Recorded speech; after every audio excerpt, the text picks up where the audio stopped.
You ready? Okay, great. Hi, good afternoon. Can you hear me?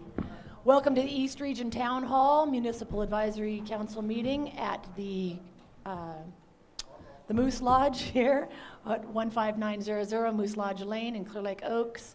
Today is December 3rd, 2025, and the time is 4 o'clock.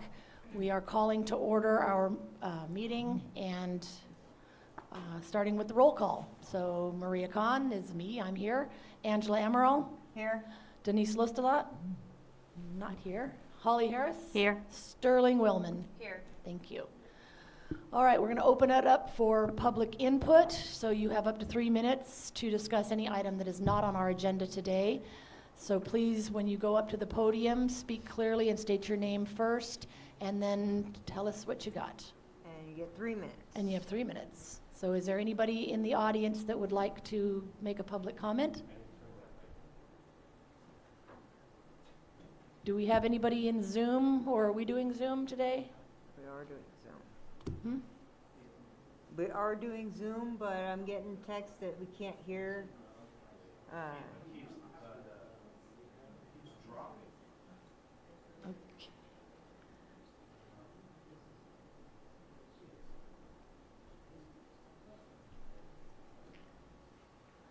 Well, Okay, okay. we'll just keep going. All right. All right, so I'm going to do something a little unconventional probably.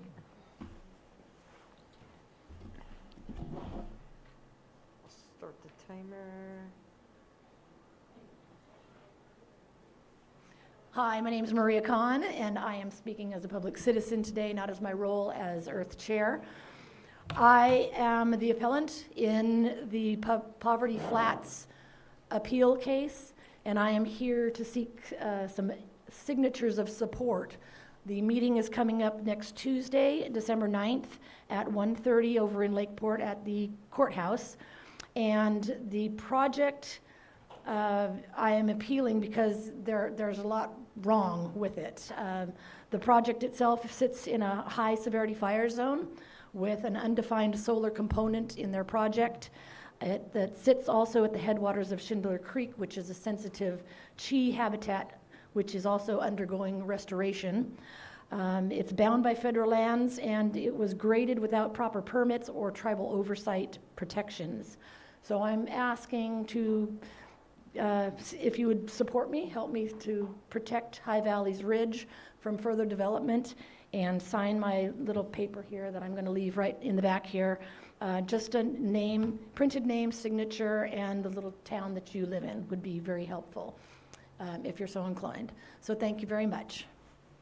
I'll leave it, where's the best place? Back?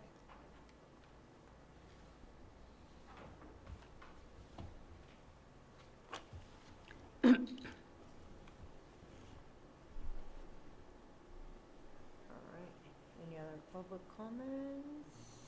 Anybody have any comments or? All right, no other people for public input? All right, then we're going to move on and close public input. Thomas, I just wanted to double check with Zoom. He already checked. Yeah. Okay. Okay, so we're going to move on to approving the Earth minutes from November 5th, 2025. I'd like to ask for a motion. I'll make a motion to approve the minutes from November 2025. Second? Second. Second? All right, it's 2 seconds, or I approve? I approve. Okay, and the motion carries. Mhm. All right, today we have guest speaker Marcus Beltramo from Lake County Code Enforcement.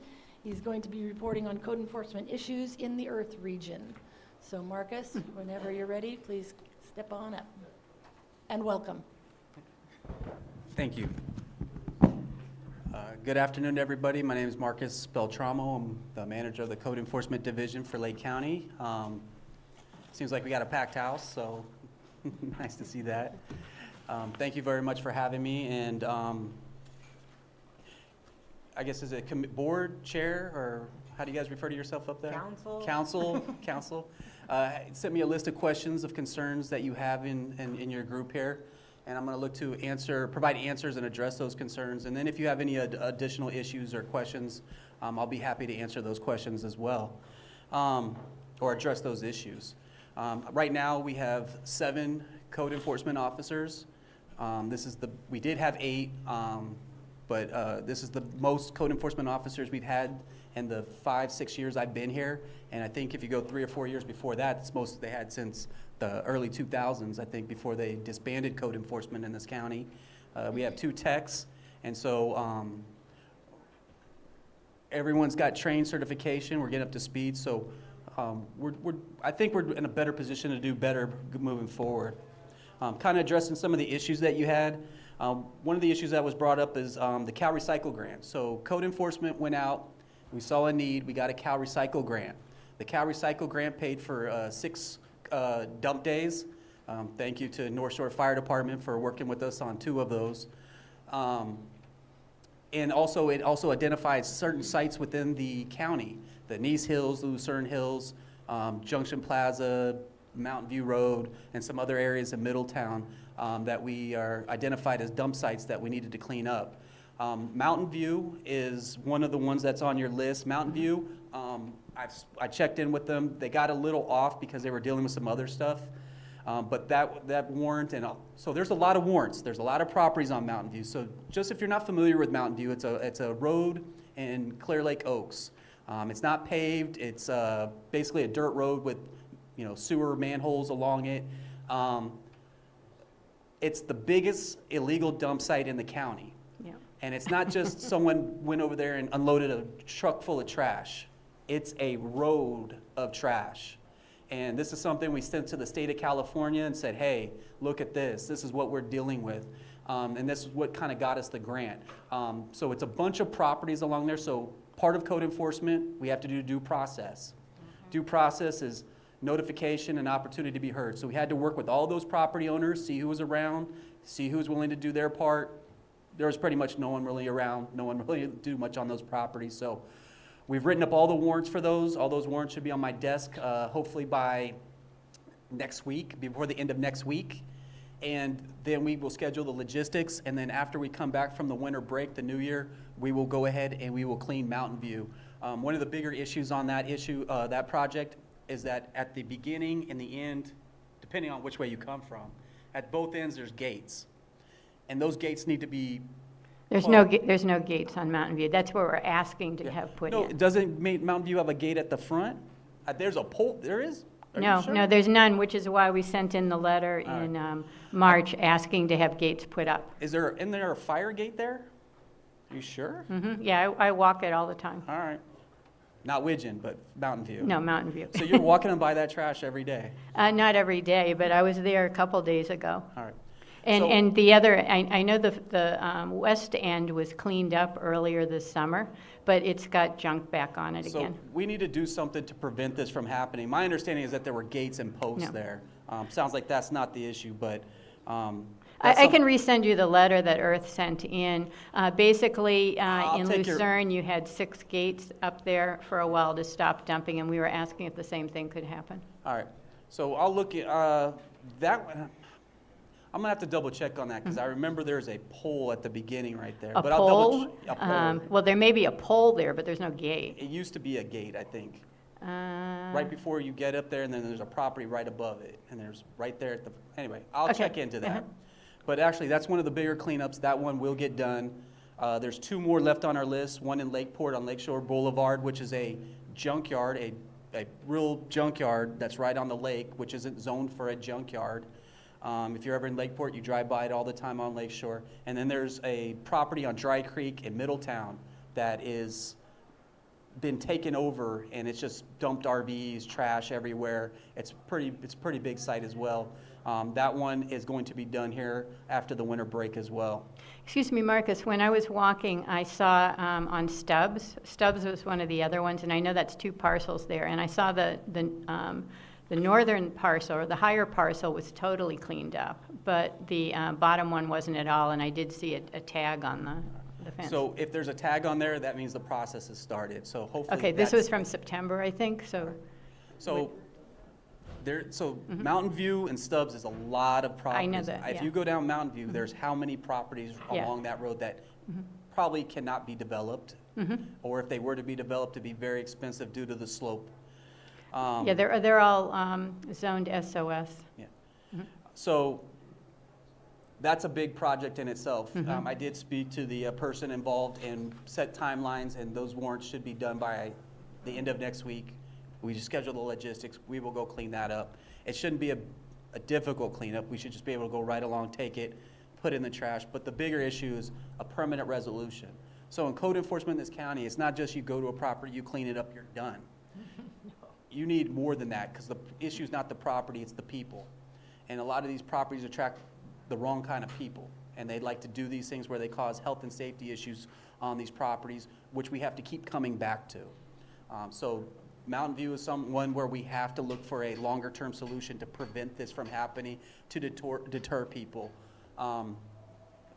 When you're kind of in this kind of business or law enforcement or investigations, you don't ever stop the crime. You don't ever stop the bad actors. What you do is you got to keep them moving. You got to keep them kind of going to different places, keep them on the move. That's really all you can do until they either stop or they move on. And that's what that's kind of how we have to do it too here. One of your other issues that you have is you talked to, do you have any info on how much grant funding you received in 2024-25? I don't have that information. That Cal Recycle Illegal Disposing Grant is what we got. But we just recently applied for a new illegal dumping grant. And this one is going to be to demo properties which have become dump sites. And we've identified 15 to 16, I think it's going to be 15 properties within the Nice, Lucerne, Clear Lake Oaks area that have dump sites on them, but they have mobile or manufactured homes that are dilapidated in a state of disrepair that need to probably just go. And they're attracting people that do drugs, needles, hypodermic needles.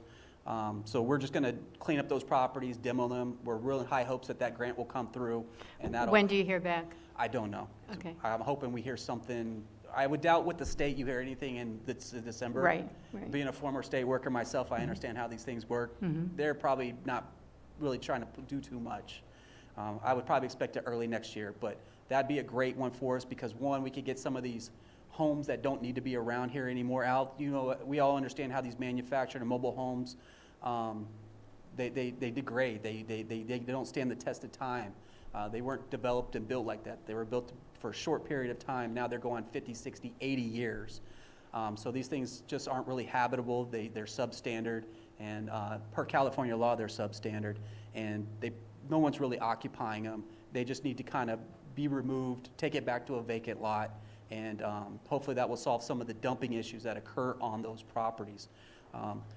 When people are very good at identifying properties that are abandoned or not being maintained or occupied, and they will seize upon them and they'll do what they do on them. And most of the time that involves trash and dumping, those kind of things. So by removing the home, hopefully that will alleviate that issue to a certain degree. Property issues. We do see many places have been tagged, but we don't know the status of the process. Possibly if you could give an overview of the process and length of time of each step. So with more officers, it's more work, and they are pumping them out. But when it comes to abatements, these things take time. There's a lot of legal paperwork involved. There's warrants involved. There's notification involved. There's we have to make sure that we did reach out to next of kin when there's a dead property owner or a property's abandoned, we can't find the owner. We have to kind of make a good faith effort to notify anybody who has an interest in the property, lenders, that we're going to take this action, and this action we're going to take is going to adversely affect your interest in this property because there's going to be a lien on it. These processes are not fast, and they're not something that where an officer can do this. We have a team that works on these things. Recently, we've completed 3 abatements. One of them happened to be in the Clear Lake Oaks area on Oak Grove. There was a bad one on Oak Grove right across from the old Joe Taylor property. We cleaned that one up recently. You can see that. We have 3 more that are on the books that we're hoping to get done before the holiday break. I don't believe any of those are in the Clear Lake Oaks area. and then we have 2 more after that, and then we kind of get into, we just have to see where we're at after that. Where I'm going with this is we have a list. We have a schedule of these properties that we're abatement. We can only do them one at a time. And you have to do them one at a time because we have to do them right, and we have to get them right. So there are properties with notices out there, and they're just kind of sitting out there till we can get around and get to them. So There are- legally, how long do you have to have the notice up for? Legally, so under the county code, we have a minimum of 30 days. Okay. In a perfect world, at the end of the 30 days, we would start our process and move on. But we do have a high volume of code complaints in this county, given the social and economic demographics that are here, and the aging structural housing supply that we have. And then we also have people that just have bad behaviors, and they don't operate in the way that we would appreciate that they operate. So we are going through those. There are abatements that are happening, and here's the thing: abatements are not supposed to be every week. They're not supposed to be every month. If you go to other counties, they're doing an abatement once every 3 months, one every 6 months. We're kind of pumping these out, and that's not the norm. But we have no alternative. We got to get these things done, and we got to get them going, and we got to get these things cleaned up, and hopefully that'll produce more positive results for your area. And these people that are causing the problems, hopefully they'll just be like, okay, I need to move on and go somewhere else. And we've had some success moving some people on. Also with the sheriff working with us in these areas, that has also helped because now it's not just, hey, code enforcement just took this down or took this away. Now we're going to arrest you for this. We put a red tag on it. You can't stay here no more. You have to go, or you have to go to jail. So that's been another positive development and putting pressure on these bad actors. I do have a question. Go for it. What does it take for you to red tag them? What does it take for me to red tag them? Yeah. So red tagging is a case-by-case basis. And under California law, there's two reasons we red tag something for. And really, a red tag is a very general, common term. It's really an order to vacate. Yeah. But we all understand what the term red tag means. So we red tag for unsafe structures. We red tag for raw sewage discharge on the ground. We red tag for buildings that are about to collapse. We red tag for lack of running water to the fixtures, and we red tag for lack of required electrical. Then, under the California Health and Safety Law, which declares what a property is to be a substandard, if it is an extent to it dangers and it meets that criteria and it's unfit for human occupancy, we will red tag it at that time as well. So there's a lot that goes into it, but basically if it's unsafe and unfit for you to live in there, it will be red tagged. And we've had some successes where people have moved on to better situations. It's funny how people will actually stay in those situations. When we get involved and they move on 3 months later, one case 6 months later, they're in a better situation. One that you may all be familiar with is Barrel Way. We dealt with Barrel Way. We baited it twice, $18,000, $20,000. She has actually moved on, cleaned herself up, got her child back, and is now living in a nice property in Sonoma, even though she kind of put us through a rough time there for a couple years there. But unfortunately, that's the success story, and these things take time to work out. Marcus, one quick question. Do these notices expire, or they No. just, they stay? They can't, so, I think this thing went out. Hello?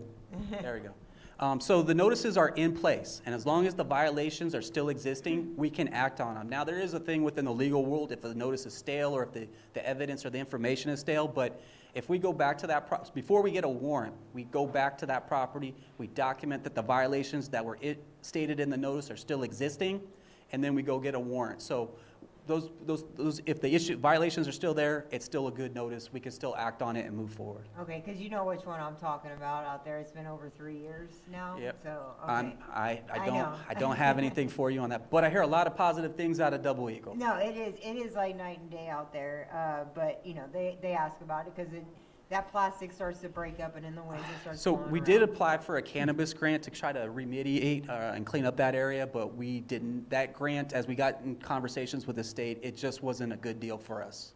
And it just wasn't going to work, and we weren't going to meet the requirements, and they were asking us to jump through a lot of hoops, and it just wasn't going to be ideal for us. And if we can't hold up our word and meet our end of the bargain when we get these grants, it's not a good thing to take this money and not produce and provide results on it. That's not how you do business when it comes to public money and public projects. So Yeah. after a long conversation with the state, it it wasn't going to work, and we just, thank you, but we just can't do this. So, but if another grant does come down the line, that property is still in the back of our mind. That being said, there's also individual properties that your group reached out to me about. And one of them is 13537 East Highway 20. And if I remember right, that's the old sales office for Clear Lake Oaks, unless someone... The realty? Yeah. So that one, I got some information on. So that one, we wrote him up for some issues. He kind of pushed back a little bit. We had planning do a review to make sure that we were accurate, we were good in our position and what we were accusing him, or the determination that we were making him in violation. Through that, the property has evolved, and he put sheds on there now. He put up a fence. He's got some stuff. So right now we are, planning just got back to me this week with their answer. So we are moving forward. So there will be notices of violation and order to abates going out. I think a notice of violation was already on the property. But now we are going after the use, how you use the property, how they're using that property is not in compliance with our code. It is a commercial property. How he's using those trailers? So the trailers, you got to, when it gets to the use of the land, it's where it gets a little bit complicated, because you got to kind of itemize and separate everything out what's going on, because there's multiple things going on there. So it's a commercial property zone for commercial retail use. There's residential uses occurring on there. Residential uses can occur if it's incidental and related to the commercial use. So that's something we had to explore. But those RVs, one of them we have determined is for personal use, which that's going to have to go. The second one is for a business. But the business needs to be permitted by our environmental health department, and the use I don't believe is allowed. So that one's going to have to go. And so I know everybody doesn't like them. You think it's unsightly, but they are operable working RVs. Unsightly, you have to be very careful how you use that code, because you could just go around, that's ugly, we want all that gone. But you have to be reasonable. They're going to be going for a better reason, the fact that the use is not compliant with what the property is zoned for. And then the sheds didn't get permits for those zoning clearances, so those are going to have to be addressed. And then he's got materials that are just out in the open that are going to have to be addressed. So these notices should be forthcoming, and we will, as soon as they expire, we'll be acting immediately on them. Unless he appeals, then we'll have to go through the appeal process. But when it comes to land use, it's not as easy as you think. There's a lot of complexities involved, and here's the thing, I'm not going to take an action until I know darn sure that we are on the right, that we are acting reasonably, that we've met our burden of proof, and that our violations can be substantiated by information and evidence. Sometimes with these use things, sometimes it's hard to get the information to say you're in violation of this use, because you need someone to say something. Finally, we talked to the guy, had a long conversation with him. It was a great conversation too, just by the way. He's got some great plans for that property. I hope they come to fruition. I'll give him the benefit of the doubt. But through that conversation, we got the answers we needed, and then we did the research on it, and we're moving forward on it. So the sheds don't need a zoning clearance. So anything below 120 square feet that's a structure needs a zoning clearance. The 2 trailers are going to have to be removed, and the materials that are out in the open will have to be removed. And that's kind of where I think that's where we're going to end up. The vehicles can be parked in the parking lot. I can't make a great case for taking them. Remember, when we take an action, we're suspending someone's constitutional rights. We can't just take stuff and get away with it. There's liability involved. There's constitutional rights involved. There's property rights involved. So we have to be darn sure when we take something that we have good cause and we're doing it the right way, because if not, we open the county up to liability, ourselves to liability, and then also our credibility. We're not here just to take people's stuff. We're here to take those people that are not in compliance and to remove those issues of non-compliance. That's what we're here to do. So you got to be very careful with this. When you start taking cars and RVs and knocking down sheds and stuff like that. And the sheds, I imagine we will probably try to take them in one piece and store them because they have value. So now we're going to take structures and cars, and that's serious stuff right there. And we're going to come onto your property and do it with a warrant. So that's high level stuff. So You know, this is real stuff, and there's real consequences and repercussions if you don't do it right. So, next one is 539 Keys Bull, sorry, go ahead. You need the mic. We gotta get the microphone. Where's our Chuck? Oh, there it is. Where's our Chuck? Where's our Chuck? Where's our microphone check?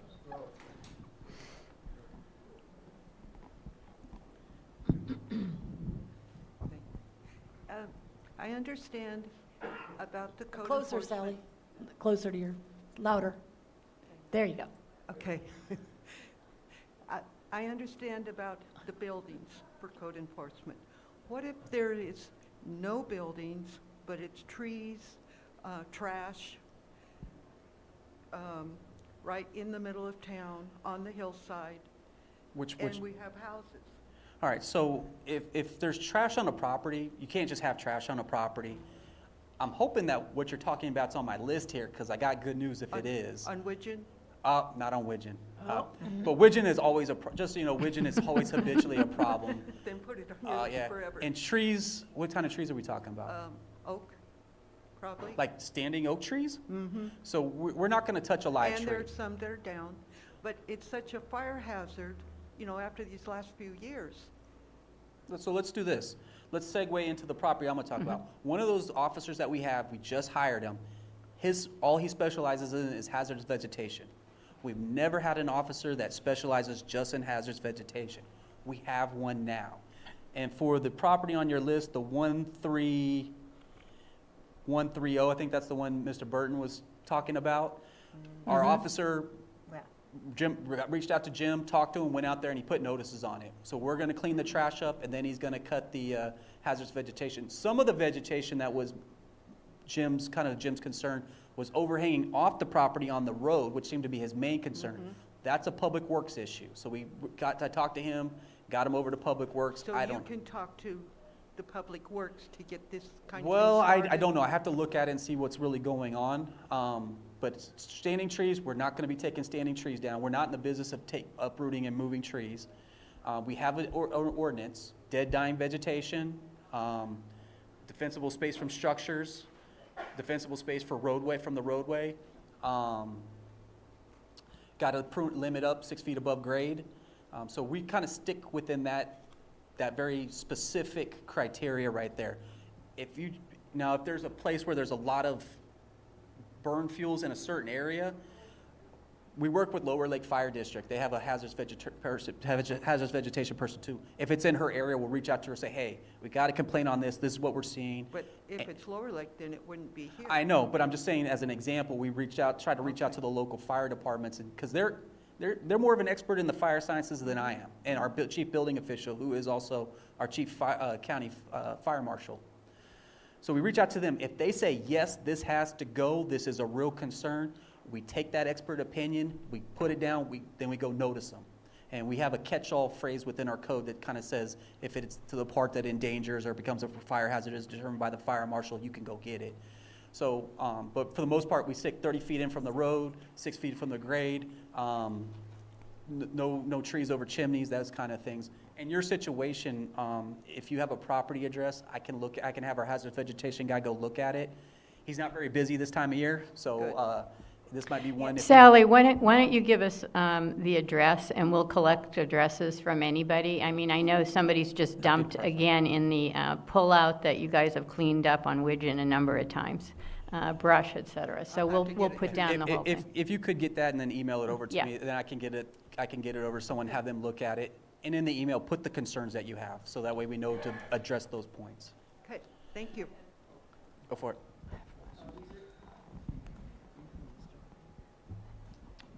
Kathy Garner, I live in the Keys. I'm on E.R.T.H Village, and there's a trailer there that someone is living in, and I'm quite sure you know about it. Which one is it again? I think you've been out. Oh, I think you've been out there. I have been? Well, someone's Oh, been someone, out okay. there. And we don't live in trailers in the Keys, but she's lived in there like for 2 years. Her sewage has gone Can you get that to Yeah, them? all of these things, if you can give that to us, So, which is how we compiled this list originally to and give that to one, Marcus. if there is sewage on there, that one will become a priority. Supposedly, the county has been out there, but it's We'll follow up on it So, again, okay. yeah. Here's another thing. Sometimes what you're seeing, we don't always see the same things when we get out there. And I don't know what the disconnect is. I don't know if they clean it up by the time we get out there or what, but sometimes when we get out there, we're like, okay. We don't live in trailers. I understand. Is there a house on the property? Yes. Okay, that's where we get into this complexity issue. So if you have a house, so if you have a trailer, an RV on a vacant lot, that's easy. That's a violation, and it's not for occupying the trailer. It's more for you can't have a trailer on a vacant lot. You can't have anything on a vacant lot unless you meet the primary purpose of the zoning designation. Once you have a house and then you have a trailer, you can park a trailer on your house as an accessory use. The issue that we struggle with is when we come by, we don't see anybody in there. Now, if they got the pop-outs out, they got a chair in the front, we look for the tank to see if it's leaking. We look to see if there's cords hooked up to it, but cords sometimes are just charging them. So yeah, that one you got to kind of take with a grain of salt there. So we have to build these circumstantial cases. And here's the thing, when we get there and they are in there, they're like, oh, I just walked in here. Remember, our job is based in proof and evidence. It's not what you know, it's what you can prove. So we have to, and just like I said, we have to be darn sure. So we struggle with these. But when your neighbors file complaints, and we got 2 or 3 of these things, then we got 2 or 3 people saying this, we see some circumstantial evidence, we can put that case together and move forward. But if it's leaking sewage, that would move it up to a priority, and we need to get on that one. I know there's one on E.R.T.H. I don't know which one you're talking about. But it's not as easy as you think sometimes, because you're there every day, and you're seeing this every day. We get there, we're seeing it for the first time. Remember, we have to have evidence. We don't have videos, we don't have photos. And also with the amount of code complaints we have on the North Shore, we can't just keep going by it every day because we got a lot of other stuff going on. So it makes it difficult. But send the email over, let me give a response back to you, and let me see what we got going on. The last time I think you were here, I believe it was here, you had a certain backlog of complaints. Can you just give an update as to where that's at? No, we're starting to work through that backlog. Like I said, now that we don't have the necessary amount of staffing that we need, but we have more than we've had. So just as like a comparison, City of Clear Lake has 4 code officers for let's just call it 16,000. So you got 1 officer for 4,000 people. Lake County, just for rough numbers, you got, 60,000 people, 40,000 people in the county. You got 6 officers, it's about 6,000 to 7,000 officers, or people per 1 officer. So, and then on top of that, you got to go from Sonoma and Napa County all the way up to Glenn County, to Mendocino County, to Colusa County. So you're throwing the geographical stuff. So it's tough to be everywhere, whereas in the city, they're very fortunate. They have a tough job themselves, though, too, where they're just in a confined area. So we are working through this backlog. I think we're making some way on a lot of issues. Like I said, some of these things can get complicated, though, too. So it takes a lot of time and a research to kind of get into these things. And sometimes working with the county records can be tough sometimes. But we are working through that backlog. I think we closed about 800 cases to date. We've received about 1,900 to date. So Marcus, do you have any other updates on any of the other things on the list? Yeah. Okay. The Keys Boulevard one, we did write that one up. There is a notice of violation, and in order Okay, to... so that's 539. Keys That's for Boulevard. 539. That one does have a notice of violation on it, and then order to abate will be coming when the notice of violation expires.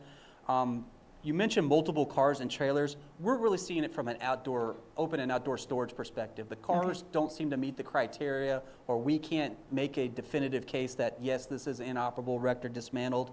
Like I said, I'm not going to take someone's car until I'm darn sure that that car is in violation.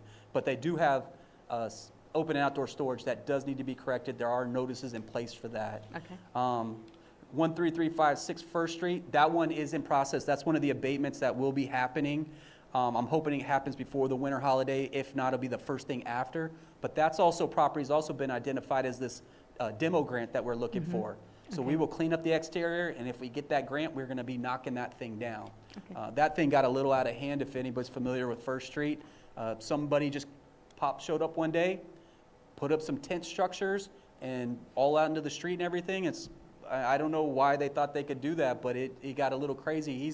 We moved him on, but we still need to clean up the trash. There are needles all over the property, so we have to get environmental help to come pick the needles up. But that one is in our queue, and that one will be abated in the near future. First and Schindler, I think you're talking about 90 Schindler. This is one of those cases where it takes some time here. So that is a senior person there. We had to bring APS in this. There's been a lot of APS, code enforcement, sheriff stuff going on with this property.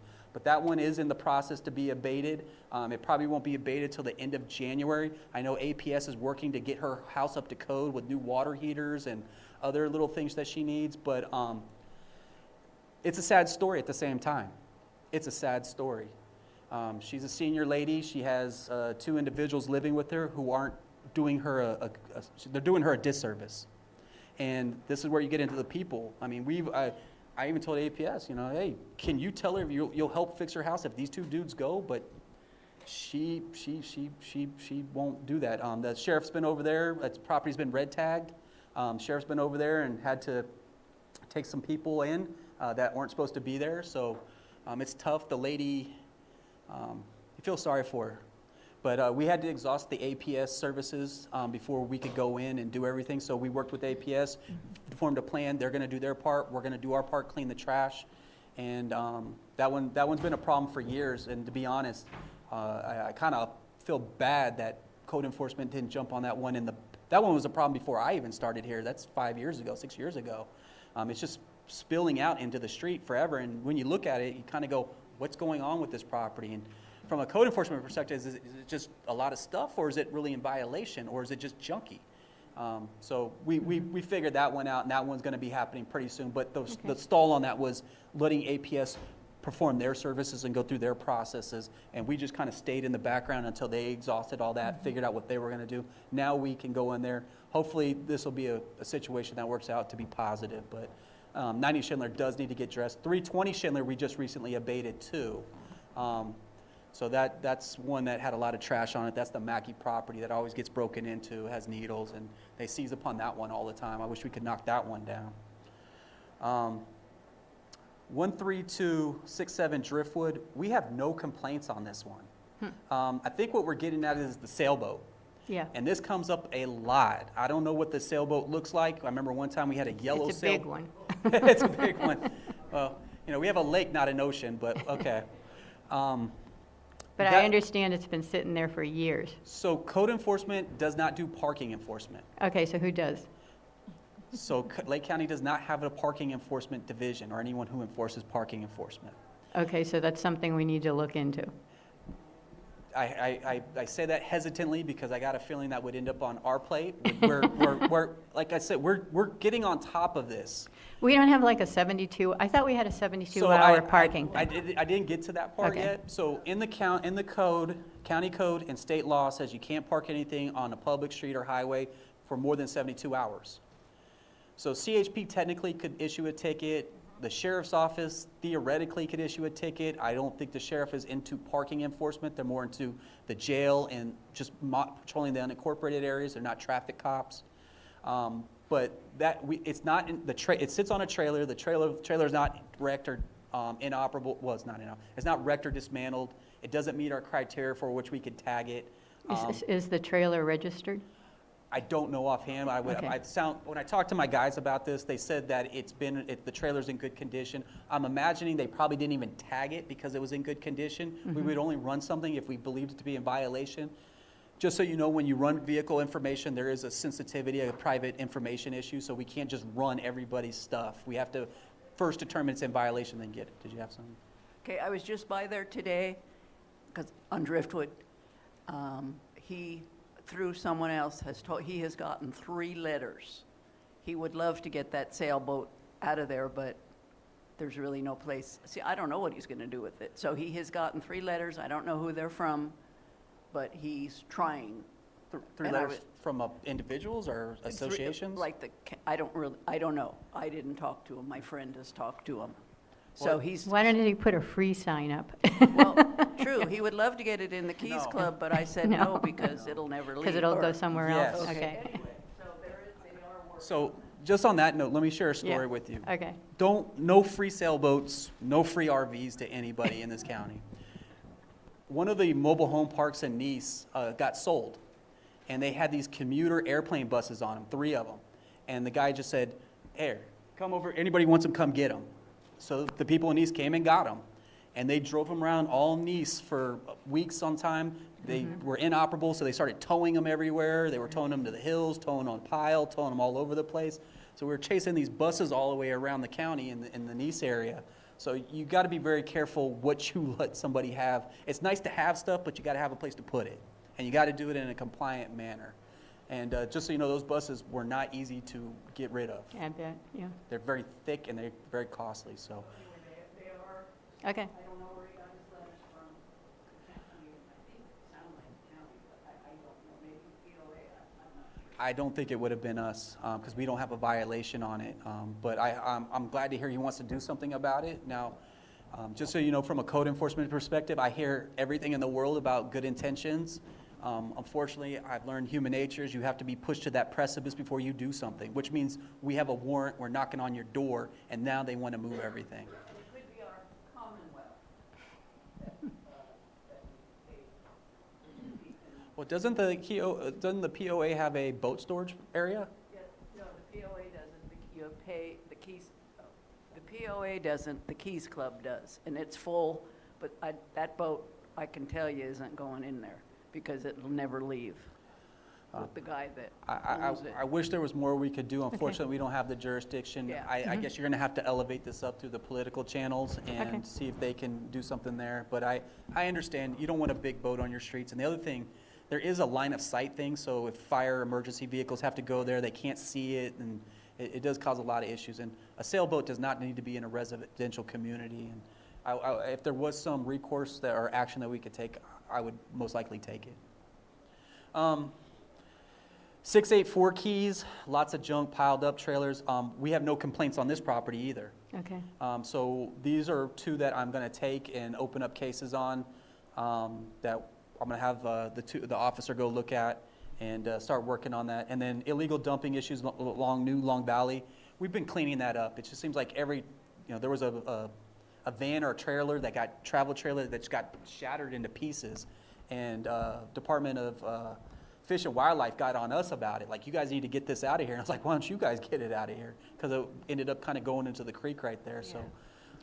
I do want to give a shout out to, and I don't remember the person who it was, but we've had these ongoing problems at the driveway that goes to nowhere on Widgeon Way, and it's been abated many times, and it got filled up again in September, and we put in a code enforcement complaint. And the guy came out and cleaned it up. Not only did he clean it up, but he actually went out into the hills and he cleaned up everything that was on a thing like this that was going down into the highway, and he did a fantastic job, and so I want to thank you. That would go be one of our new contractors that we have on our list there. I'm very happy with him. He's very meticulous, and sometimes I wish he would do a little faster, but. Very meticulous. It was balance. fantastic, yeah. But I like to give people perspective because I don't think people really understand the code enforcement world. Everybody understands law enforcement, but we're not law enforcement. We're a different breed, we're a different animal. Every time we clean up that little half-moon driveway thing, that's public money we're using. That's your money we are using to do that. And every time I hear that this property's been trashed or had stuff dumped on it, I cringe every time. Like, not again, not again.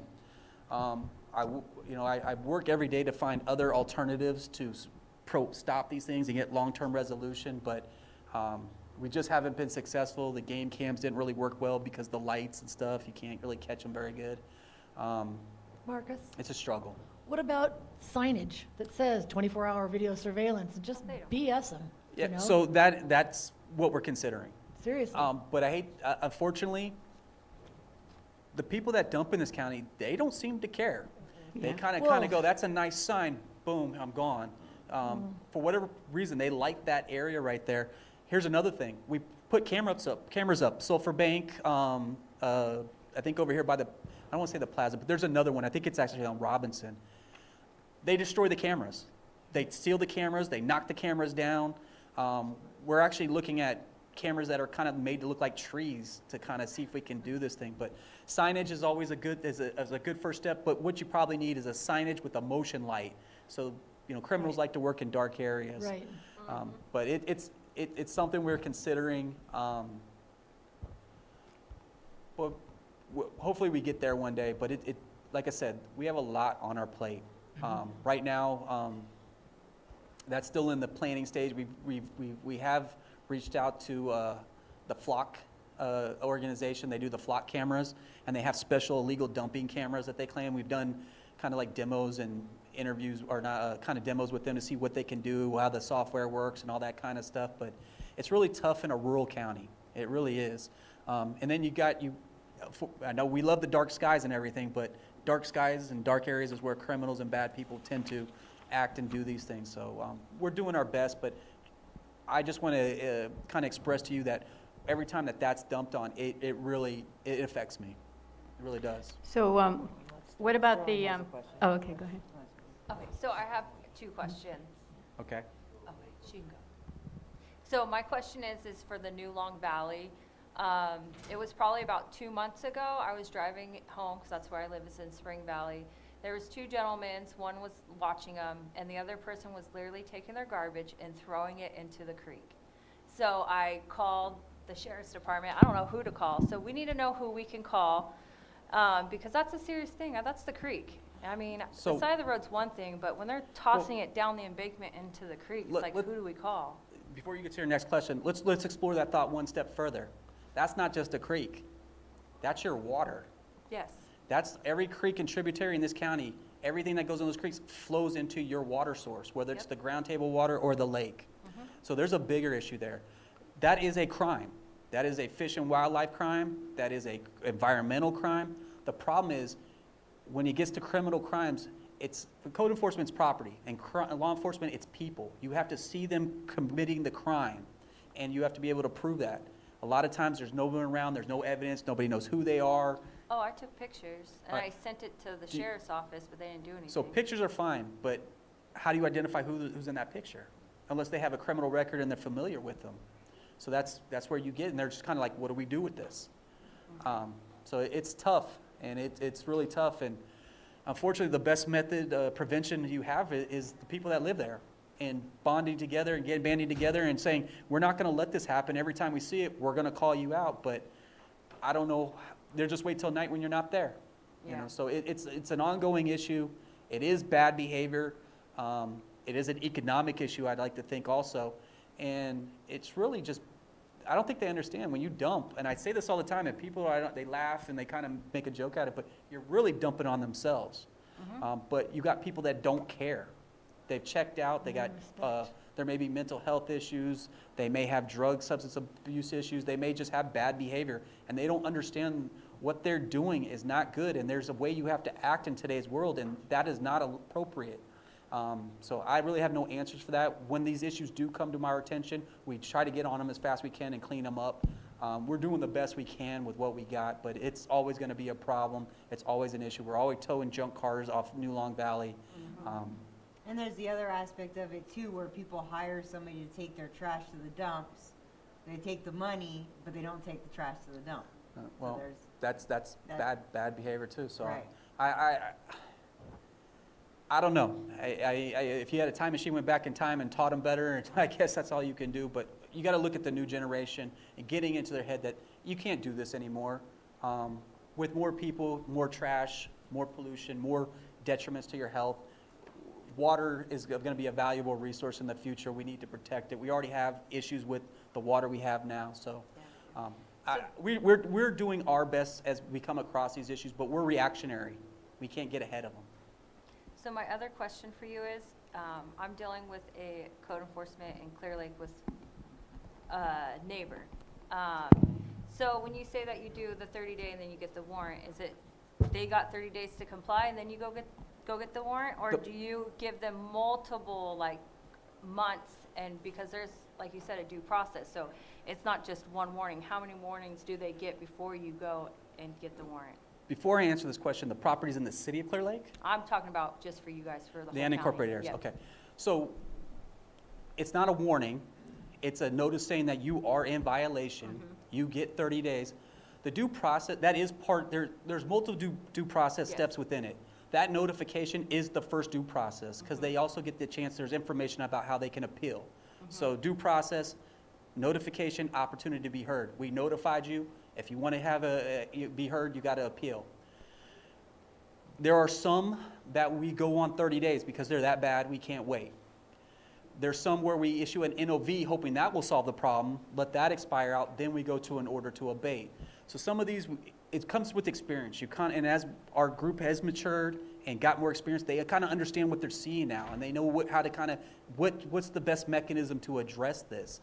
We do need to redo our code, so it's just one notice that does both things. Yeah. We do have a code that does need to be updated and adapted, and a code that works for, or addresses the issues that we're dealing with. The code I'm working with, it's got some holes in it. Yeah, because kind of you guys have your hands tied in Well, most it's just, situations. you want a code that says you can't do this. You can't live in an RV. We don't have a code that says that. What we have is a code that says you can't live in something that doesn't meet minimum construction standards. You can't have a RV on a vacant lot, and we go through these indirect methods. There's a lot of issues where we need a code that directly says you can't do this, you can't do that, you can't do that, and is in line with the Constitution. So that's something that on my winter break, I'm going to be working on and try to Okay. get that to a better spot. So, Marcus, do you have a brochure or something that lists what the process is and the length of time and who to call about different stuff? Great question. So we are updating our website. Okay. And if you go to our website now, you should see a lot of different information for a lot of different things. Please go check it out. A lot of it's been updated. It's fresh information. It's new information. I'm hoping the complaint process is on there, but I don't think that one got on there because we had some other things we wanted to put on there. One thing we are doing right now is we are doing a housing condition assessment where we're trying to understand how many substandard structures we have in this county. That's one thing. If you go to our website, you'll see that's something we're doing right now. We took a random sample size. We're doing curbside assessments. I don't think people really understand the housing stocks, the stock of housing we have and the condition it's in.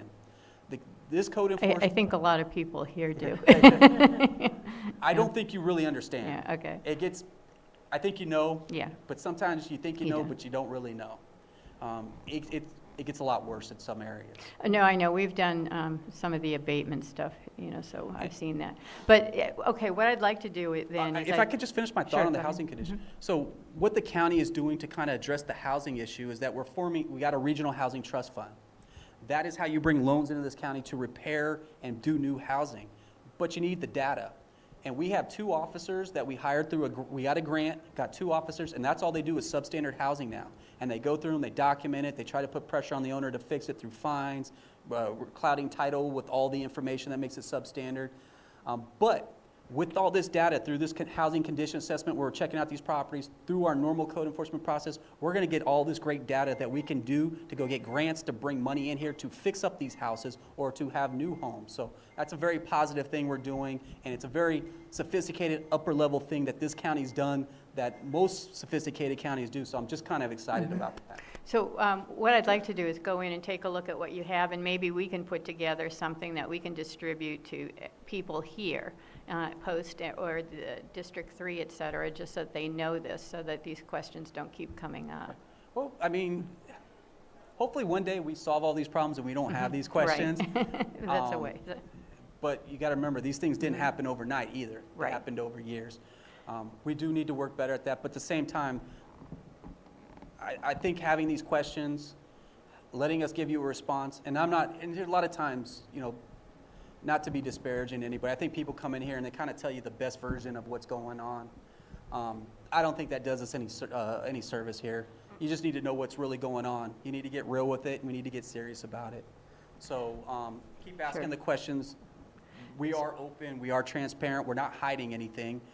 We want to get these things done too. Right. I think you will see as we have all these abatements that are coming up that are going to get done, hopefully one by one, you'll see these improvements and it'll be noticeable. in the Nice area, there's one on the highway that had all this tubing and buses on it. I don't know if you guys get up in that area too much. That one, we just got that one done. And that's right on the highway, and that was a big lift. So I think there's a few more coming down the line, and Okay. hopefully we can get these done and get to a better place. So we're running into time for the rest of the stuff, and there are just a couple more questions that I was hoping that we Go could. for it. I'll give short Okay. answers. So the cannabis violations that we've had around here, basically on the permitted properties, does anything happen with that? So I don't know which projects you're talking about, but I have directed my cannabis team because the illegal plant season has stopped. There's some indoors. Most people are, just so you know, illegal cannabis is much lesser than it used to be, and what you may be familiar with in this county. We're struggling to find these things now, and I think a lot of them are starting to go in Spring Valley. One of them was a whole indoor operation. Had no idea it was there the whole time. We just stumbled across little thing, and we went, "What's this?" So I think they're starting to move indoors. Plus, growing one time a year is not in trend. You need to grow 3 or 4 times a year now. But I also think the marketplace with having cannabis available retail, people are like, why do I want to waste my time, grow this, get in trouble when I can just go down here and buy this? Do you have a specific project? We had a number of them that we put together. I can send that to you. It's basically we pulled together all the reports from CDD. All right. So For permitted. Yes. these are Permitted. And so yeah. I have instructed the lead of our cannabis team to start working with our planning division to clean up these permitted projects. Earlier this year, I wanted to do that, but we got into the illegal plant stuff, and it kind of takes away when you have 2 guys. But I have started to notice that some of these permitted projects aren't doing what they said they were to do. Exactly. They weren't doing what they're approved to do. And So who's the cannabis person on your team? we have 2 cannabis officers, Ryan Wamberg. Ryan what? Ryan Wamberg. Okay. And Jason Gordon, but Jason Gordon just left us, so we're going to have to probably fill that position. Okay, so maybe we can work with Ryan on this. So I would work with Mary Claiborne in the planning division. So Well, Ryan, we got these from her. what's that? We got all You got of this those from her. All right, yeah. so her and Ryan work every day. We just had a meeting before we came here on a project I'm not going to comment on right now because we're taking that one all the way. But there are a lot of projects that have a lot of issues going on. We're trying to work on our relationship with DCC to get them out here, but I think this one we're going to kind of be on our own. We need to go clean these up ourselves. Okay. And so- send me that list. Okay, I'll do that, and then we'll talk with Mary Claiborne and maybe Ryan. So then the next question was, so how exactly does OpenGov work with code enforcement? So if you do a search, any complaints on a property don't come up. So it could be that you've already got 10 complaints on it, and we don't know that. Exactly how does it work? And I'm not trying to be negative or anything, but if you put in a code enforcement complaint, you get a notice back that you received the complaint, but then it goes into the black hole, and you never hear anything again. So, like I said, the problem with our division is that OpenGov is working. It's not going to show you every complaint because we can't disclose complainant information. There was a little time where there was a little tweak there. We fixed that tweak, but we can't let you see other people's complaints. And we Well, can't let you what see I'm their talking about is information. if I put in a complaint, I get a notice that you received it, but then I never hear anything about it again, and there's nothing there. So we have to be better about that. Okay. And that's something the officers sometimes they get bogged down, kind of going from property to writing a warrant, to doing an abatement, to working with the property owner, to checking to make sure the property owner did everything he's supposed to do. That it's a lot. I'm sure it is. And at the same time, I also am preaching to them every day, you have to stay in communication with these complainants. Okay. You have to sometimes we need your help. We need information from you to do what we need to do and to give you status updates. So we need to be better at that and communicating with you and letting you know when these things happen. But there should be some status information coming about whether it goes into an investigation stage, an abatement Well, stage, there's a or little closed check case. mark that goes against something sometimes, but you don't know when or where or what, and there's nothing posted. Let me look into this. Okay. I don't always see what you guys see. We have a technician that kind of has been working on it to get it to a better place. Let me see what she has to say Okay. about it. So this then segues into, I'm sorry. Oh, no. I just to stay on that really quick about OpenGov. So you're saying that it's changed now because that was one of the complaints that we kept hearing is that it gives personal information about the the That was, complaint so that was just a tweak thing. Okay. So when you're dealing with these systems, sometimes you hit something and something else happens on the other end. Yeah. And as soon as that was brought to our attention, we went and shut it down. Okay. And then we tweaked it, and then we went, okay, what happened is we took this over here, what triggered this over here, and now you could see this, and we're like, okay.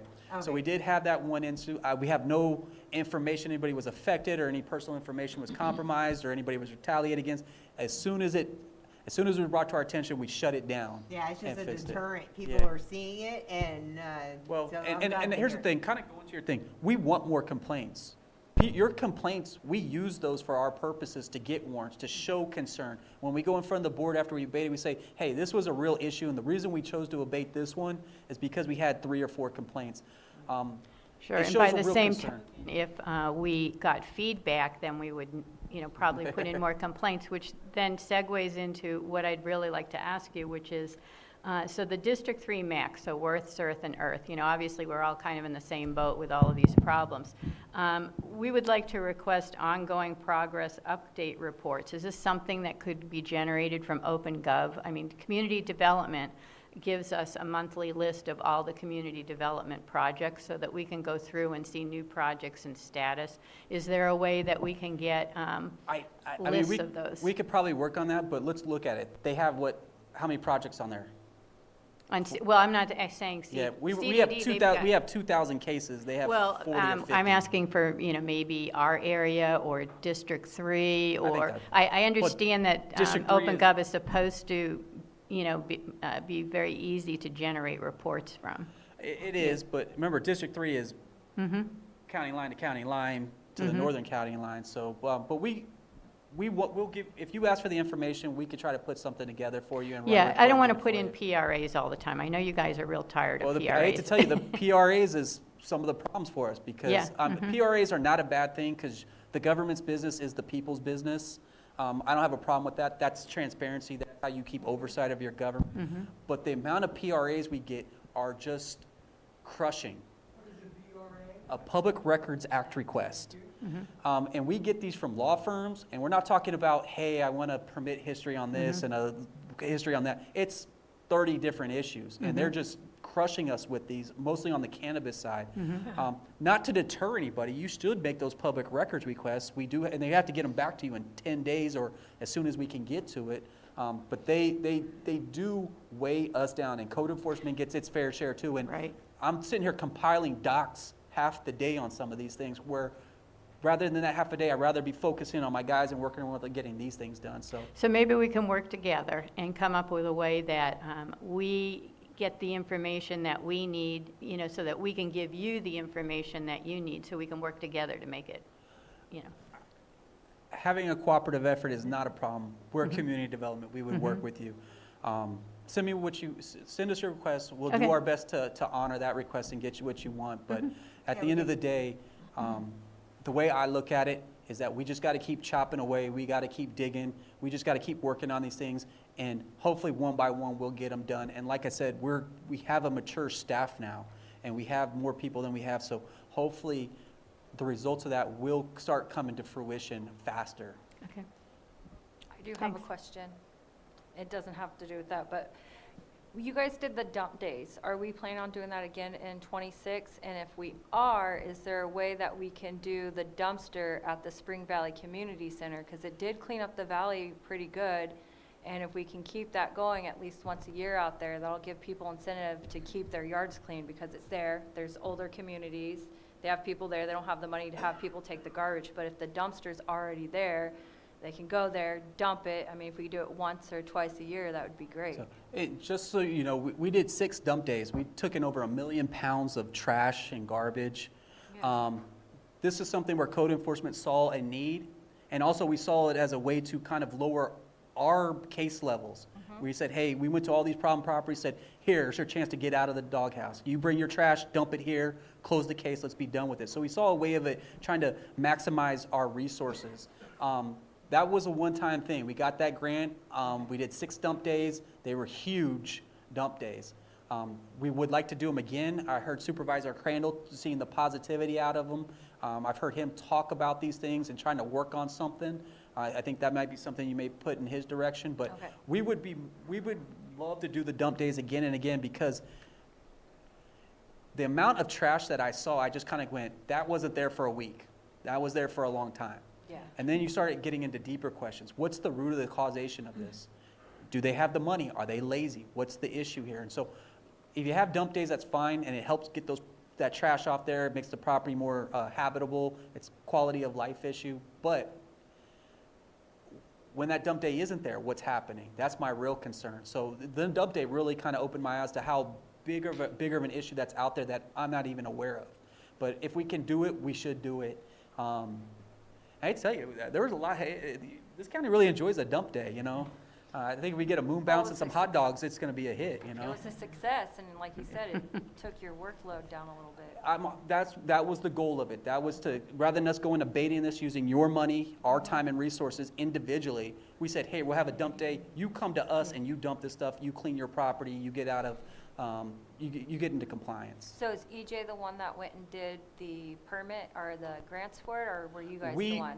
We are the ones that sought out the grants. Okay. We had an encouragement from our supervisors to go get these grants. Remember, there was a lot of money that was out on the table that this county just needs to learn how to access. Yes.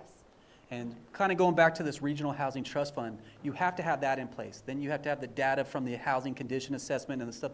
You need this information to apply for these grants. So we are starting to become more adept in learning how to tap these resources and this money, bring it and use it for our purposes and to try to make the community a better, healthier, and safety place. But I'm all for the dump days. I think on the North Shore they may be necessary.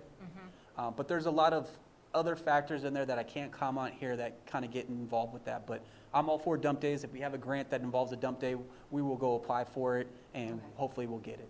Okay.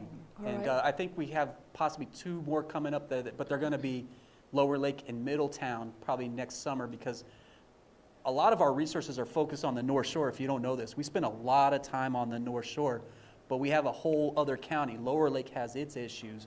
Middletown has a couple of issues.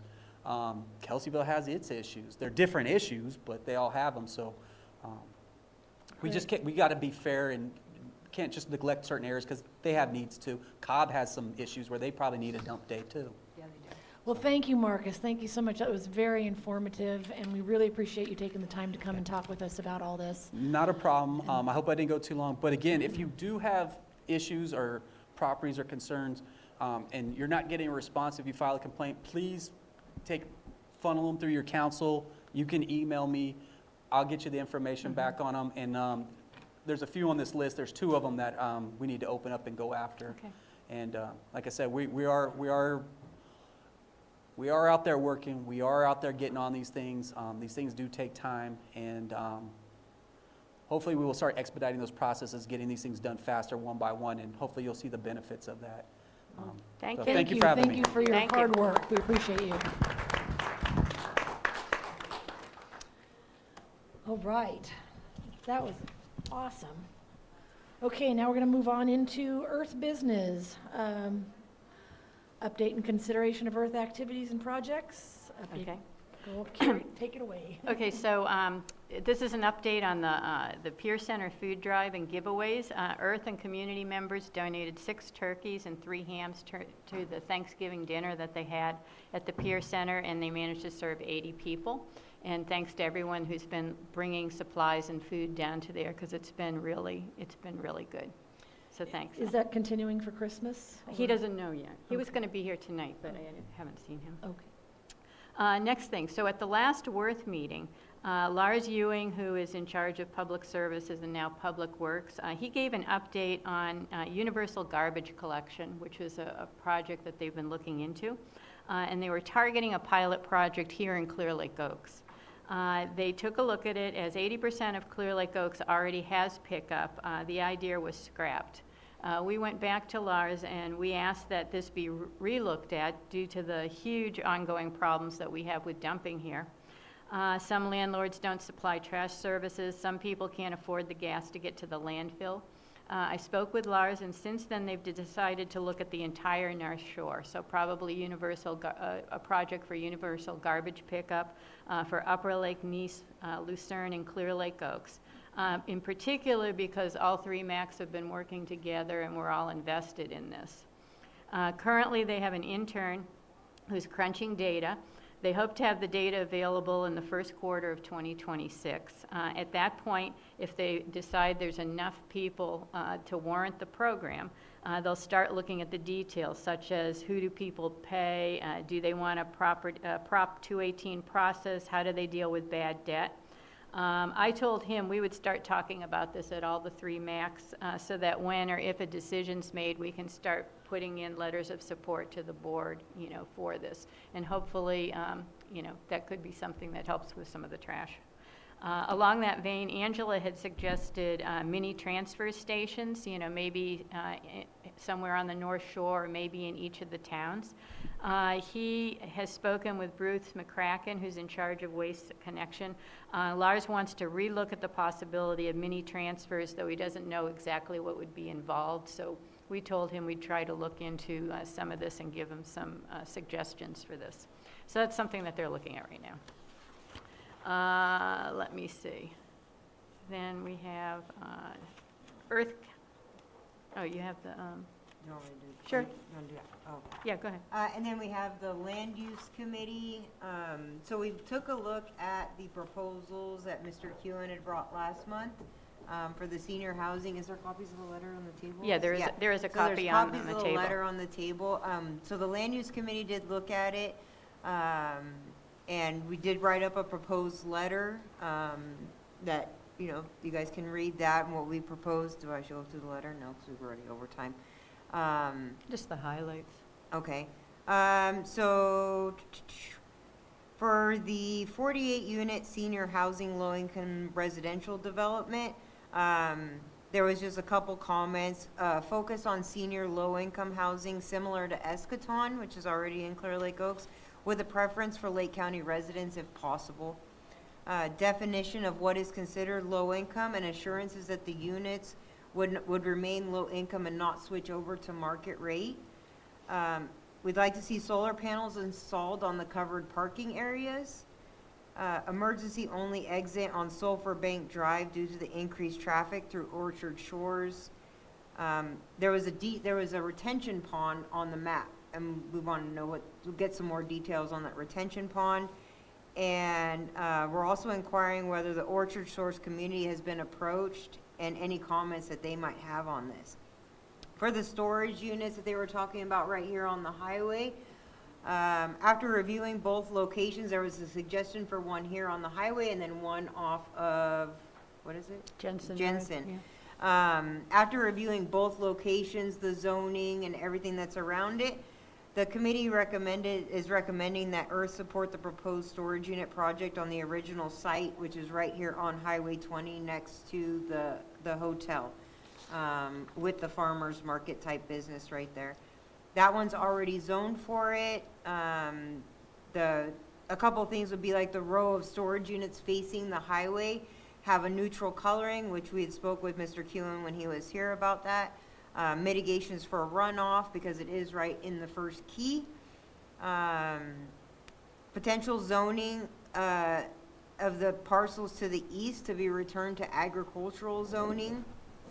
And because the local area plan committee doesn't want to see strip malls all the way along Highway 20, it would create a traffic hazard, just have a lot of traffic right there. And the Jensen Road location was zoned R1, so it would need a rezone. That was why we went with the zone on the highway. But those are our recommendations for that letter. And then for the rest of the land use committee, we still haven't heard back from Commissioner Brown from Elam regarding someone to advise us on the land use committee from a cultural point of view, and our proposal for a cultural presentation at the Nylander building. So we're still working on that. And I think that's all I have for land use. Yeah, in terms of the proposal we gave on the land use, is this something that Earth can support? The letter that we put together to go to Richard Kuhn? So I guess we need to Yeah. vote on it. Okay, so I can put together a letter specifically to him to, to take a look at. Let's do that. Okay, so I will do that then. So first. we're not going to vote Yeah. on this one? Okay, all right. Earth Council openings. Okay, so Earth terms go for 2 years and they expire on the 1st of January. So there are 2 seats expiring this year on January 1st, 3 expiring in January 1st, 2027. Basically, all members are, Earth Council members are selected by the board. Council applicants need to meet the following criteria: be a registered voter in the county of Lake, have attended at least 2 Earth meetings in the past year, and reside within the Earth boundaries. Applications are available from the clerk of the board on the county website, and they will be accepted. We also have them on the Earth website. And applications will be accepted through December 28th for potential decision on the January 6th selection at the Board of Supervisors. So anybody that's interested in applying, either go to the Earth website for a link to the county clerk of the board, or go there to get that. And the deadline is December 28th. Then we have the District 3 MAC update. Basically, Earth worked with Worth to help them develop a website similar to Earth. We got that done, and it was approved at the last Worth meeting. At the CERT meeting on 11/10, Water Resources gave an update on the dilapidated docks program, which included removal of 4 docks in Clear Lake Oaks. Unfortunately, no one put in a bid for this, even though they have the grant money for it. So Water Resources is still going to continue to look for people to perform the abatements. And then Worth has developed a COPTER subcommittee. COPTER is the new version of the task force that we had here that operated in Clear Lake Oaks, but it's now focused on Lucerne and Nice. And they're currently targeting code enforcement issues such as red tagged items, et cetera. And so I wanted to throw out the thought that maybe Earth should consider a subcommittee along the same lines, to keep track of basically the things that we talked about earlier today with Marcus here. I don't know how anybody feels about that, but Yeah, I'd be open to it. I don't know, does anybody have any thoughts on that? Okay, how about this? We can revisit it after the first of the year, too. And I can put together, what I can do is I can put together a concept that we can bring back to the next meeting to take a look at. What has become of the subcommittee for projects? in The land use pipeline? committee. No, the projects. Oh, in the okay, that pipeline. was the next thing. I didn't get they didn't give me a report this month, so I don't have anything to say on that. Okay. But like, I remember Lori Correa wanted to be on that.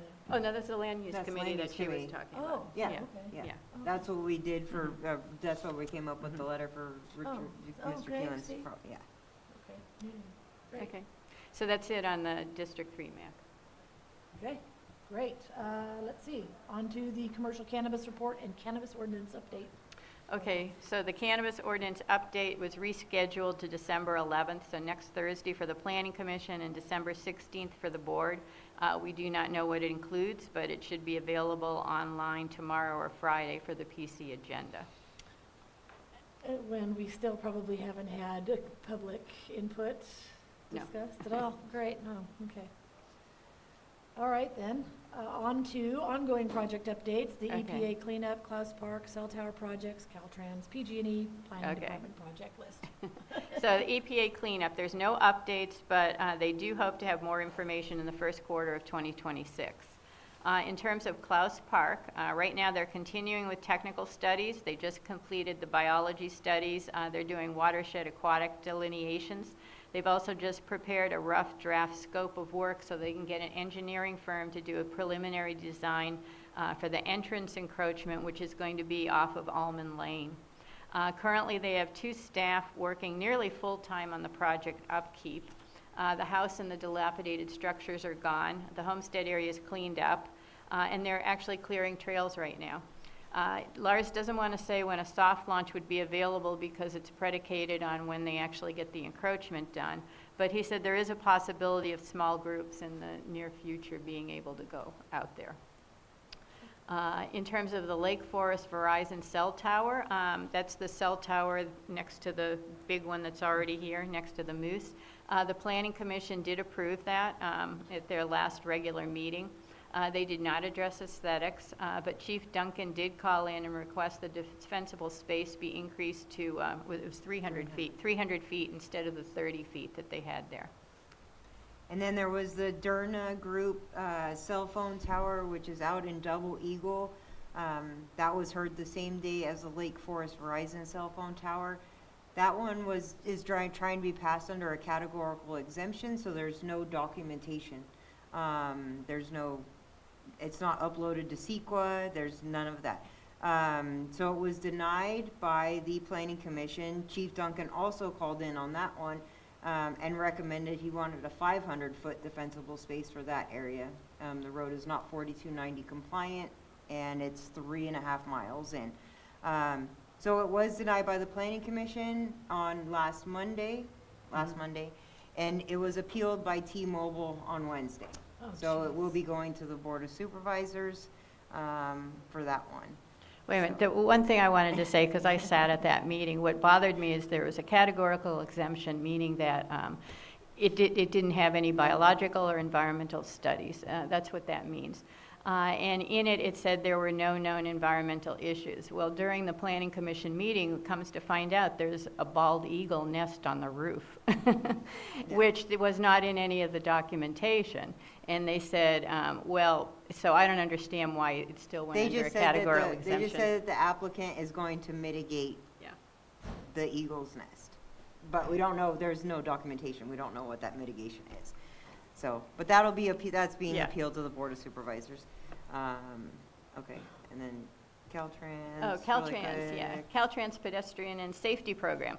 Okay, we just found out, Caltrans has a state-funded pilot project for Highway 20 called the Caltrans Pedestrian and Safety Program, and it runs from Blue Lakes through Clear Lake Oaks. And the purpose is to deliver cost-effective, quick-build safety enhancements to deal with aggressive driving, passing in the center turn lanes, and pedestrian safety. These are going to start in the summer of 2026 and go through the end of 2026. A lot of it is in Nice and Lucerne, except we are going to have the following in the Earth region. As you know, they put in flashing lights this past year down by Dollar General, et cetera.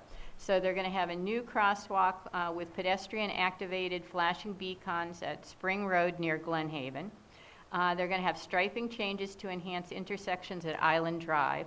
But the big news is they're actually putting in flexible plastic posts that are going to be installed in the center turn lanes to discourage their use as passing lanes. There's about 30 locations on Highway 20 between Clear Lake Oaks and Upper Lake. There's 9 of them here in Clear Lake Oaks. I took a look at the maps, but they're subject to change. And it looks like they're going to be by the Power Mart, Nylanders, the fire station, Eschaton, west of High Valley Road, Dollar General, by the PG&E transfer station, in front of the Big Oak Plaza, by Happy Garden and near Orchard Shores. And then there's another 20 locations on Highway 20 in Lucerne, Nice, and Upper Lake. One thing that we did do is we did go back and re-bring up the school again, because of the issues. And we asked if there was something they could do, like maybe moving the one from Dollar General down more towards the school, or maybe they could have a flashing A-frame that could be put in the middle of the road to stop people, going through there. We haven't heard back from that yet. But anyway, so we're still working that. They're all over the place in Lake Fork, What? the little flashing light things. You mean the crosswalk things? Crosswalk. Yeah, they're putting those in, they put those in down here, and then they're putting more in Nice and Upper Lake this next year. Pretty simple if you look at it. Yeah. Yeah. Mhm. And the other thing we did request for those is because the flashing is below the walking sign, and sometimes if you have a car in front of you, you don't see it because it's so low. Right. So we did ask if we can put another flasher above the sign at the top of the pole. So. That makes sense. Yeah. So. Yeah, they should have one at the school and at the. Well, they are doing a major redo at the school, and it's going to have a bulb out, so it's going to have an island in the middle, et cetera, but that's scheduled for the end of 2027, so we asked them if they could do something this year. Temporary. Until they do that. And Island Drive, what did you say that they were gonna do at Island Drive? Striping changes to enhance intersections. So you can make a left turn without getting taken out? I have no idea. I'm just regurgitating what they had here. Okay. All right.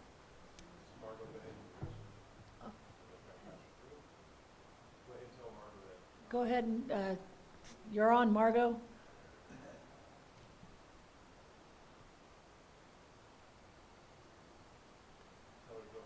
Okay, speak, Margot, because we can't hear you just yet. So unmute yourself and,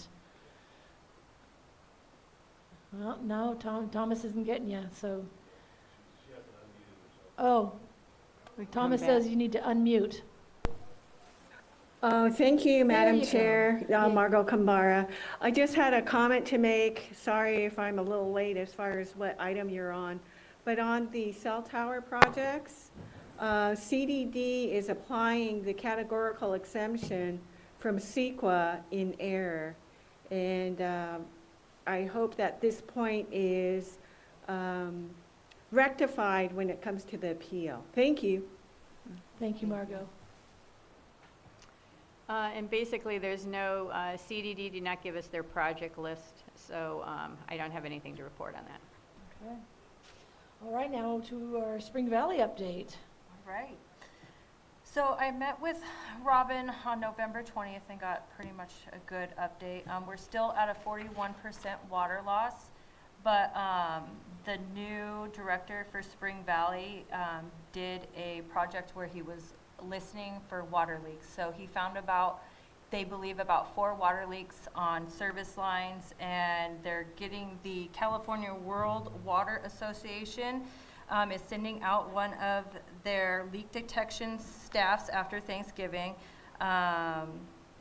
They'll be working directly with special districts to help find the leaks to where we can start fixing them. Here we go, sorry, wasn't quite ready. So the Prop 218 that they were talking about in the Board of Supervisors meeting last month is a 5-year contract, and they're going to be using it for all the districts. So Spring Valley actually will not be going through another Prop 218 until about 5 years. There's a board meeting, not that one, upcoming. So standby policies is coming up this December 9th. She's going to be bringing it up and asking the Board of Supervisors to approve that the people out there can turn on their standbys and start using their water even if they don't have a dwelling or a house on there.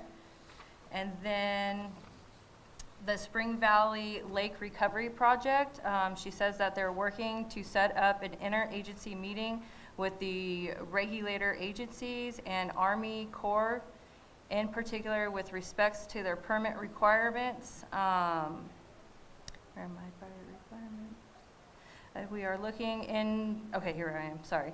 We are looking to make a pitch that the nationwide permit without costly mitigation. So they're wanting a whole bunch of mitigation around the lake. She doesn't want to do that. And then I know you were talking about maybe the EPA wanting the sediment. The sediment. Yeah. So I told her about that. I'm going to get her in contact with you because she thinks that's a great idea. And then the pressure tanks is a hydraulic model of the water distributing system has been completed along with the preliminary report. With the development of the new well, it changes some of the inputs and results of the hydraulic study and models. She's going to have 4 pressure zones. It's going to make it more manageable for the breaks and stuff, and it's going to also bring down the pressure that's inside our pipes, which is creating all these breaks. And then, because right now our current pressure is at 140 psi or higher. So the pressure tanks are very important right now. And then the new well is going, it's going to produce more than what the plant is, but there is a mineral in it. It's magnesium. I can't say the words, not magnesium, but it's, there we go, manganese. So they have to test it and figure out how they're going to treat that before they can start using the new well. And then there's also the paving part that they're going to have to finish going all the way up to the new well. And then the bridge over Old Long Valley, I'm still working on that. Robin actually has been coming out. She came out and took pictures of the old concrete pilings where she's taking it back to Public Works to show that there was a bridge there. We did take pictures of the supposedly low water crossing. You're not going to be able to cross it, people in cars. So during fire season, that's not going to be an alternative route. And then I think another thing maybe we can ask, if we do end up getting that bridge and we end up having that as a second route, there's also another road that connects to Old Long Valley that actually goes through Shannon Ridge and comes out here on Moran Ranch Road that we can also use as another alternative. If the front of the valley is on fire, we have to come out through Old Long Valley. We can hit through Shannon Ridge and come out why, you know, the fire department comes out and has to put out the fire. So the safety of our community is there. Why, was this brought up before? I don't remember hearing about it. No. Okay. That I was just talking, and I know the way in and out through the Shannon Ridge. So I know there's a road, there's a huge gate, and it goes right through, and the roads are nice. So I think it could be an option. Okay. Oh, and that's the fire break up behind Klaus Park. Mm-hmm. Yeah. Yep. It goes right up through there, and it comes down to Moran Ranch Road. And then, unfortunately, on Thanksgiving, one of our community members lost their home. It's burnt. So if you guys know anybody that wants to make donations for the family, they did lose their whole house. They lost some animals. So I am willing to take donations. I can leave my number. You guys can call me. I can pick this stuff up. I can take it to the community store, or I can ask tonight at the advisory board if we can drop off the donations there at the Spring Valley Community Center for the family. Well, probably everything. They're going to need clothes. Check on the page because they had said hold off. Oh, so did they? double No? check because they're getting too much and they don't know where they're Okay, going to then put. never mind. I didn't So, check the page. Check, so. yeah, check your Spring Valley page. Okay. And then there was some concerns in Spring Valley about the fire station out there, and it wasn't manned at the time when this fire happened. So Chief Banks has graciously come down here to give us an update on the fire station out there, and you want to give us a quick update? And are you planning on manning it, or let's get you? Yep, Chuck's on his way. Yeah, was it intended to just be during high fire season when you needed it? Was it ever intended to be fully staffed? I think that's where some misconception is coming in. Yeah, one of the questions was why it wasn't staffed that day. It's never staffed, so is there intention to staff it at some point? Yes, if we get a measure passed and we have funding to staff it, we'd love to staff it, but we just don't have it in the budget right now. Okay. And another question the was. volunteering.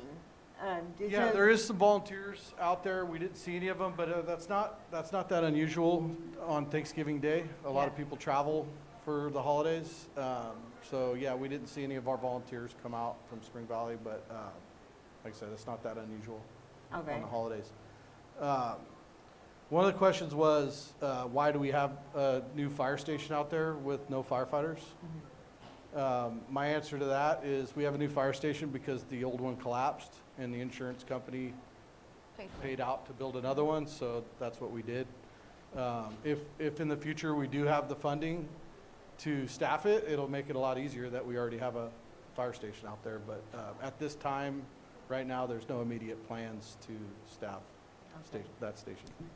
I do have one question, and it's kind of like what people are talking about on the valley, and I just kind of want to confirm it and shut it down if it's not true. They were saying that the fire hydrant on that road had no water, and that you guys had to leave the valley to get water. So if that's not true, we can shut it down. Okay. That's not true. Thank you. We used the fire hydrant all night. Yeah. I called the water company and advised them. They came out. Okay. A representative from the water company came out to check, make sure we didn't run you guys completely out of water. Okay. Because we did have to use a lot of water on that. It was Yeah. a big structure.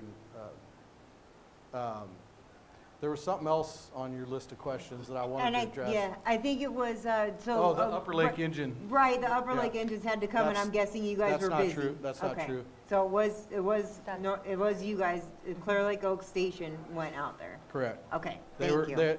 they were second on scene only because they were having Thanksgiving dinner with the CAL FIRE engines, and they had to stop by the station and pick up their engine. So they were 2 minutes behind CAL FIRE. Okay. I think it was 25 minutes. And it took. Chief Banks, do you know what the response time was from the call to the first engine getting there? Because there's a lot of misconceptions that it was. 20 minutes. Okay, 20 minutes. Thank you. We've heard 45, an hour. Okay. I read all that stuff, and there was just a lot of stuff on there that just wasn't true. This is why we want to get it from Yeah. you. Okay. I was the only resource that came from Upper Lake. Okay. All three of our other 24-hour staff stations got on scene. We had 3 engines from CAL FIRE, 3 engines from North Shore. We had a water tender from South Lake that was there for no reason really. We weren't sure we were going to get a water source established, but we did, an adequate water source, so the water tender showed up and then we released them. Okay. But yeah. Wonderful. Was Thank there, you. was Thank there anything you. else I forgot that was on your list of questions? No, that was that was the 3 questions. You got them all. Okay. Thank you so Thank you. much. Thank Thank you you so for much. coming down Yeah. here and giving us that information You bet. firsthand. Okay, are we Shut done down with the- Spring Valley updates? Yeah. Everything there, and how about Supervisor Crandall, do you have anything from him? Supervisor Crandall could not make it this evening, and he did not have any updates. Okay, all right, any new business? New business? No? Anybody in the Zoom room, got any business? Any announcements? Yeah, the draft climate adaptation plan and survey is now out for public comment through December 19th. The plan includes an assessment of current policies, programs, and strategies to address the risks and impacts from wildfire, extreme heat, drought, flooding, and other climate-related hazards. Community feedback is a priority. They need it. There's a link to the survey on the E.R.T.H website, and there's also a page on it the back table if you want to take a photo of the link, but they want your comments through December 19th. Okay, great. The only other announcement is that there is an appeal for Poverty Flats coming up again on Tuesday, this next Tuesday the 9th, at 1:30 at the courthouse. And if you are inclined to do so, please give your support and sign my little clipboard back there. So thank you very much. Our next Earth meeting, the next Earth meeting will be Wednesday, January 7th, here at the Moose Lodge at 4 o'clock. We wish you all a very happy holiday season, and we thank you for your participation with our council and community. Everybody Thank have you, a wonderful everyone. We'll night. see you next year. Thank you.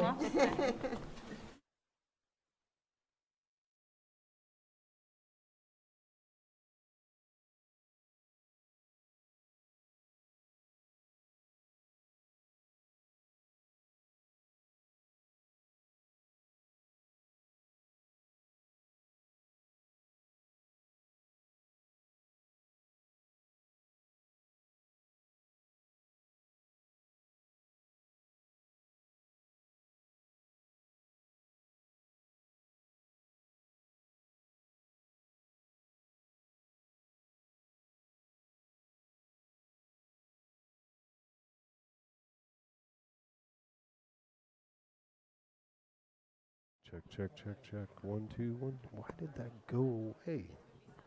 What the truck? Hello, hello.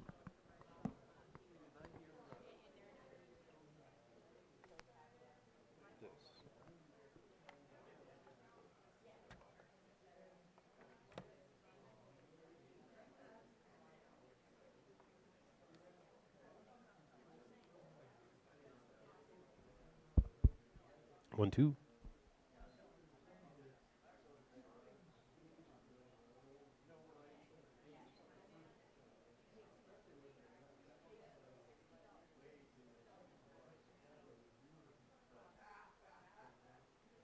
Check, check, check. No. Go back to that. Check 1, 2. Loop back. Oh my God.